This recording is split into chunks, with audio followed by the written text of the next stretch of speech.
Hi, this is for Competency Evaluation number 8. It is Competency 1F. Basically, candidates know, understand, and apply this ELP standards in their classroom. To me, this is the competency which I would give myself the least competence in. Uh, some of the other areas, I'm like, okay, I've done this, I've applied that stuff unknowingly, not knowing that that was a competency. But these I have never seen before besides on ELP cards. I think my very first year teaching, I had a lot of ELLs, about half my class, about 13, 14 kids. Um, and I filled out the cards as best as I could, but I had never had any trainings on them, never seen anything. And honestly, I was really just trying to survive my first year teaching. And then after that year, I worked in Richland for 3 years, and I maybe had one, two at the most ELL kids in my classroom.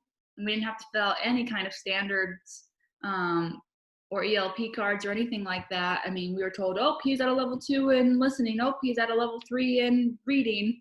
But I mean, that's as much as we got. You know, we didn't get any help for them. And so we didn't really think of them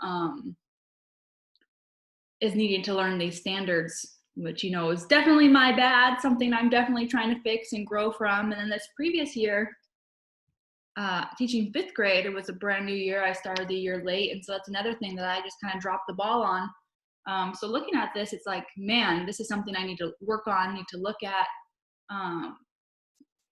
I see trainings offered by the district about how to fill out the ELP cards, but I'm like, oh, I can click on a document and fill them out.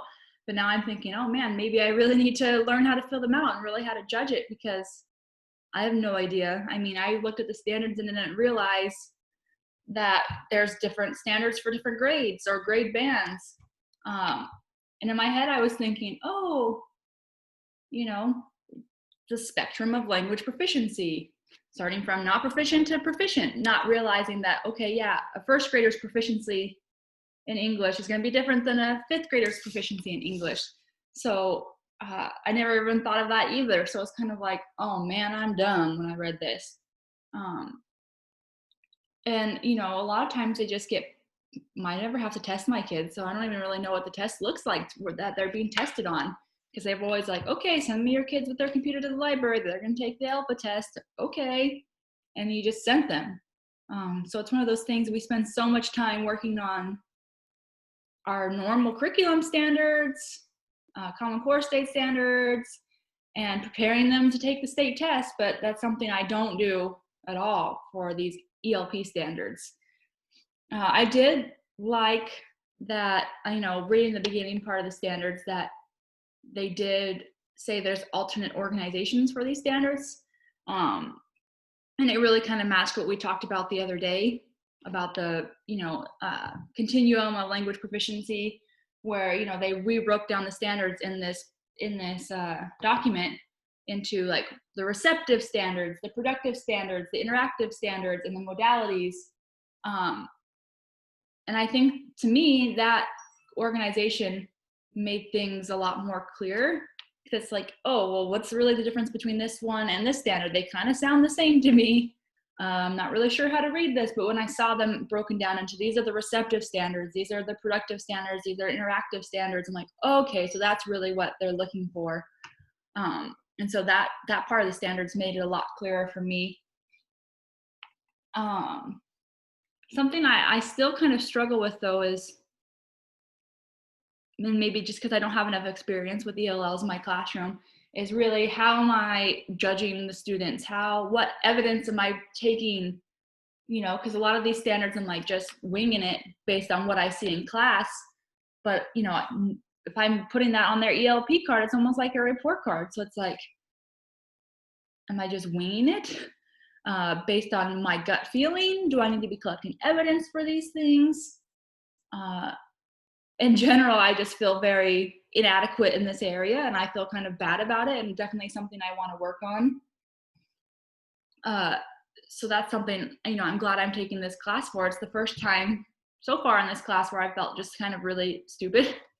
Like, what am I doing? I don't know what I've been doing these past years. And I think a big part of that is, coming from a district where we didn't do any of this, it was completely on the back burner. No one really, held you responsible or even asked you to do these kind of things. Um, and then the last thing I really liked is that, in this document, they really talked about, how these students do have the funds of knowledge. They do need the rigor. They do need the diversity. They do need scaffolding. So it not only addresses what they should be doing, but kind of how to get them there and how to support them, and the idea that they are not just students who are behind, or it's not the deficit, right?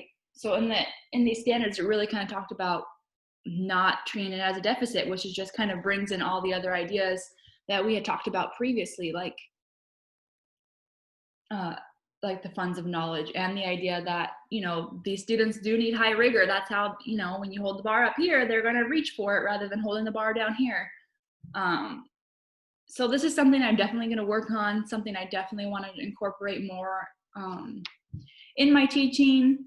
Not knowing yet where I'm going to be next year, it's even a little bit harder for me, because it's like, okay, am I going to be at a school that has a bunch of ELL learners? Am I going to be able to take this one at a time and try to get my feet a little bit wet as I'm getting used to it, or am I going to have to jump right in?